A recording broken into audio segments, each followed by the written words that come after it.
तो इस वीडियो के अंदर हम लोग ऐसे कुछ स्टार्टअप आइडियाज़ के बारे में बातचीत करेंगे जो 2030 में काफ़ी बड़े होने वाले हैं और उन सभी अपॉर्चुनिटीज़ के बारे में हम लोग समझेंगे। तो लास्ट वीडियो के अंदर हम लोगों ने देखा था कि क्यों 90% जो स्टार्टअप है वो फेल हो जाते हैं और एक स्टार्टअप की सक्सेस में क्यों टाइमिंग एक सबसे बड़ा फैक्टर होता है।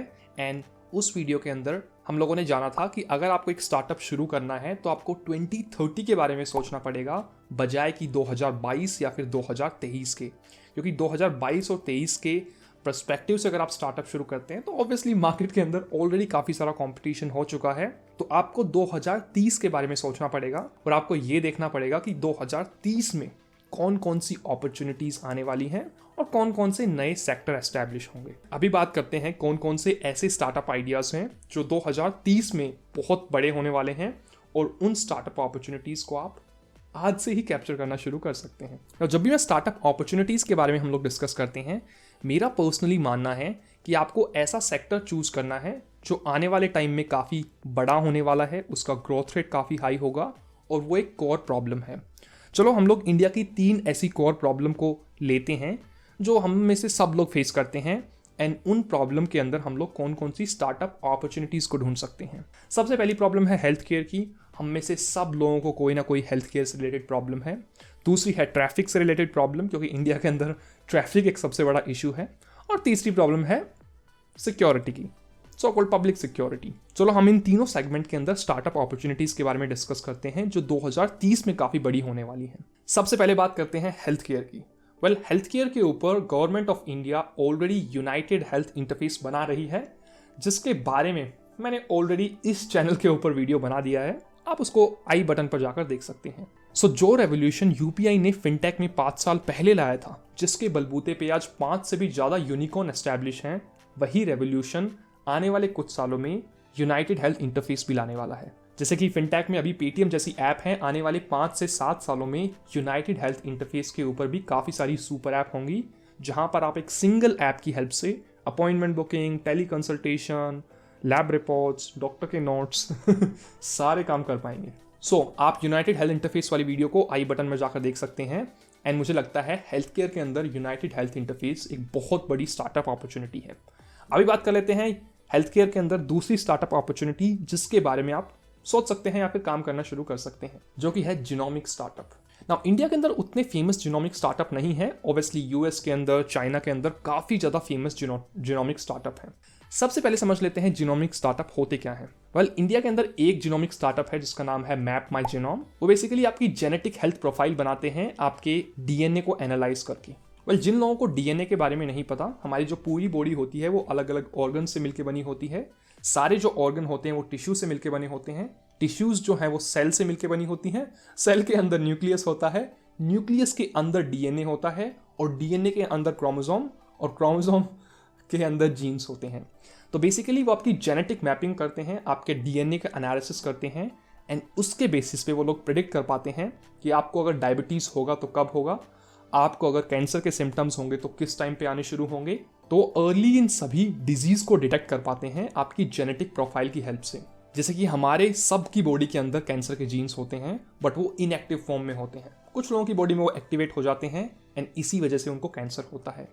तो जेनेटिक प्रोफाइल में आप 10 साल 15 साल पहले ही प्रिडिक्ट कर पाते हैं कि आने वाले 10 सालों में 15 सालों में आपको डायबिटीज़ हो सकता है, कैंसर हो सकता है या फिर कुछ और इश्यूज हो सकते हैं, ताकि आप आज से ही अपनी बॉडी का ध्यान रखना शुरू करें एंड आने वाले टाइम में आप उस चीज़ को डिले कर सकते हैं या फिर क्या पता रोक भी सकते हैं। इनका सिंपल सा प्रोसेस होता है। सबसे पहले आपका एक सैंपल कलेक्ट करते हैं, वो सलाइवा का सैंपल हो सकता है, ब्लड सैंपल हो सकता है, फिर उसको एनालाइज करते हैं, आपकी रिपोर्ट देते हैं और फिर एक डिटेल कंसल्टेशन भी होता है।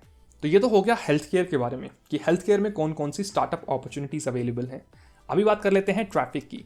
नाउ चाइना के अंदर ऑलरेडी लगभग 10 से 15 एआई और एमएल के ऊपर स्टार्टअप हैं, जिसमें से कुछ स्टार्टअप इस ट्रैफिक वाली प्रॉब्लम को भी सॉल्व कर रहे हैं। यानी जो ट्रैफिक वाली प्रॉब्लम है, इंडियन रोड के ऊपर आपको ठीक से ड्राइव करने को जगह नहीं मिलती, लोगों ने हेलमेट नहीं पहना हुआ है, एवं ही इधर उधर घूमते जा रहे हैं, इस प्रॉब्लम को सॉल्व किया जा सकता है autonomous AI based traffic surveillance system. अभी इसके बारे में समझ लेते हैं। सबसे पहले समझ लेते हैं प्रॉब्लम के बारे में कि इंडियन रोड्स पे कौन कौन सी प्रॉब्लम एग्जिस्ट करती हैं। सबसे पहली बात तो लोग हेलमेट नहीं पहनते हैं, रॉन्ग साइड ड्राइव करते हैं, ओवर स्पीडिंग करते हैं, रोड रेज के इश्यूज काफ़ी बढ़ गए हैं और व्हीकल को ट्रैक कर पाना मुश्किल है अगर कोई रोड रेज हो जाता है या फिर कोई एक्सीडेंट या फिर थेफ्ट भी हो जाता है। तो इन प्रॉब्लम का कॉज क्या है, मतलब किस वजह से ये प्रॉब्लम होती है। सबसे पहला कॉज है कि पुलिस काफ़ी कम है हमारे पास, बिकॉज स्टेट गवर्नमेंट को उतने टैक्सेस नहीं मिल पाते, जिस वजह से वो उतना ज़्यादा पुलिस फोर्स हायर नहीं कर पाते। दूसरा, लोगों को फाइन कर पाना थोड़ा मुश्किल हो जाता है, बिकॉज पॉपुलेशन इतनी ज़्यादा है एंड लोगों को ट्रैक कर पाना थोड़ा डिफिकल्ट हो जाता है। एंड ट्रैफिक काफ़ी ज़्यादा है, ऑब्वियसली अगर पुलिस किसी को स्टॉप भी करती है, चालान भी काटती है, तो ट्रैफिक काफ़ी ज़्यादा हो जाता है उसके पीछे इकट्ठा, तो आप वो काम भी नहीं कर सकते। अभी बात कर लेते हैं सॉल्यूशन की, कि इस प्रॉब्लम को सॉल्व कैसे कर सकते हैं। ना जितनी भी रेड लाइट होती हैं उनके ऊपर ऑलरेडी कैमरा एग्जिस्ट करते हैं जो कि रिकॉर्डिंग कर रहे होते हैं पूरी सिचुएशन का, बट बैक ऑफ दैट एक पर्सन बैठा होता है जो उन रिकॉर्डिंग को देखता रहता है personally, and that's a very efficient process. आप पाइथन की हेल्प से काफ़ी डेटा मॉडल बिल्ड कर सकते हैं जहां पर जो पूरी वीडियो है उसके अंदर जो जो एलिमेंट हैं वो डेटा मॉडल उन एलिमेंट्स को रिकॉग्नाइज करेगा एंड उनकी नंबर प्लेट क्या है, उनका साइज़ क्या है, उनका टाइप क्या है, उनकी स्पीड क्या है, उन सबको रिकॉग्नाइज करेगा। सो लेट्स से अगर किसी ने हेलमेट नहीं पहना हुआ है तो आप उसकी नंबर प्लेट को स्कैन करके ऑटोमेटिकली उसका चालान उसके घर पर भेज देंगे। अगर किसी ने फ्रॉड व्हीकल चुरा लिया है, कोई फ्रॉड व्हीकल लेके आया है, तो आप उसकी नंबर प्लेट स्कैन करेंगे एंड देखेंगे अपने डेटाबेस के अंदर कि इनमें से कौन सा व्हीकल ऐसा है जो चुरा लिया है या जिसकी रिपोर्ट फाइल हुई है पुलिस स्टेशन के अंदर। उसके अलावा जो ओवर स्पीडिंग की टिकट्स काटनी हो या फिर रेड लाइट वायलेशन हो या फिर ट्रैफिक को रीरूट करना हो, प्लानिंग करनी हो, डेवलपमेंट करनी हो, ये सभी चीज़ें हो पाएंगी इस स्टार्टअप की हेल्प से या फिर जो भी एल्गोरिदम आप बिल्ड करेंगे। ऑब्वियसली इन चीज़ों को बिल्ड करने के लिए आपको बहुत सारे डेटा की रिक्वायरमेंट होगी, क्योंकि इस मॉडल को आपको ट्रेन भी करना पड़ेगा उस सभी डेटा की हेल्प से।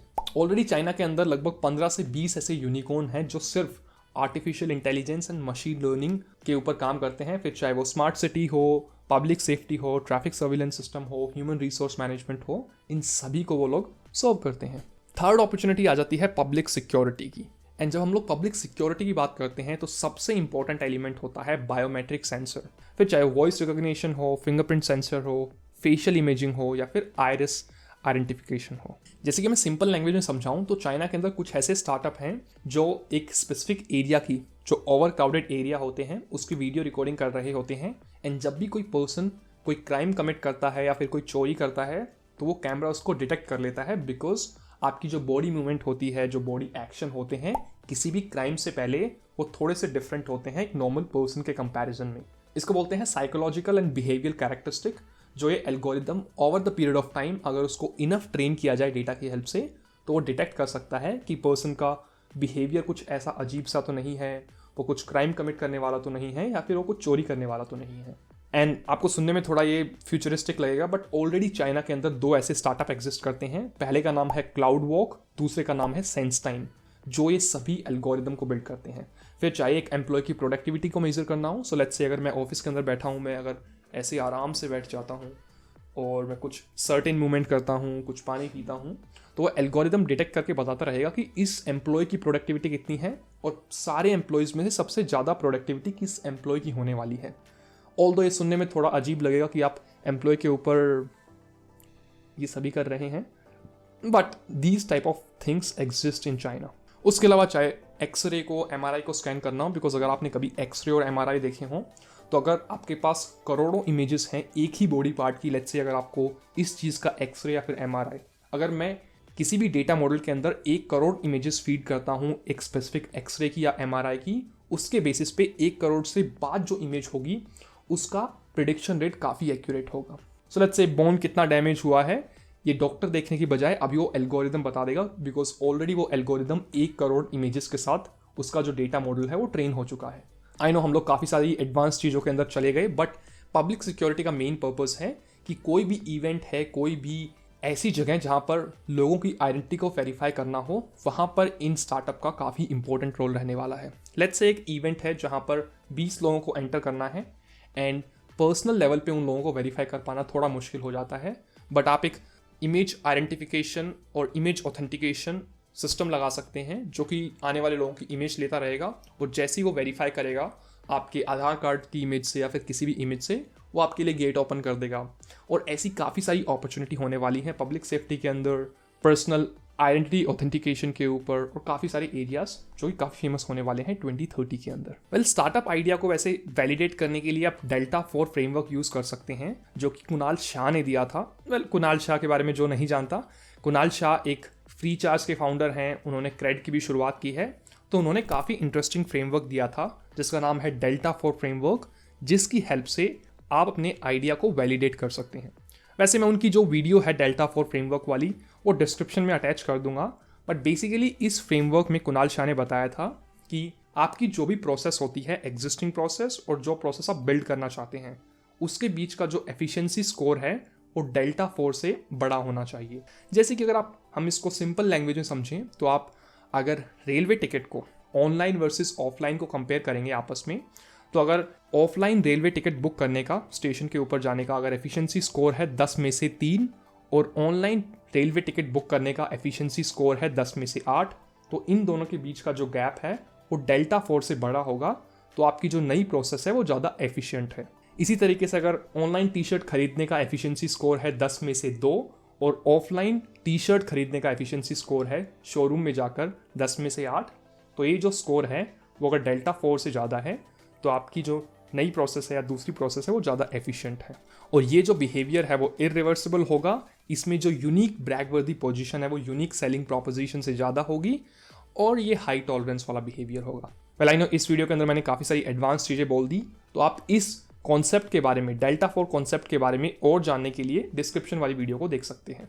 तो ये थी मेरी छोटी सी वीडियो जिसमें हम लोगों ने समझा कि हेल्थ केयर में, ट्रैफिक में और पब्लिक सिक्योरिटी में कौन कौन सी स्टार्टअप अपॉर्चुनिटीज़ अवेलेबल हैं 2030 के आसपास। एंड मुझे लगता है कि अगर आपका हेल्थ केयर में एक्सपर्टीज़ है या फिर टेक में एक्सपर्टीज़ है तो आप इन चीज़ों को बिल्ड कर सकते हैं। हेल्थ केयर के अंदर अगर आपकी एक्सपर्टीज़ है तो आप UHI के ऊपर काम कर सकते हैं।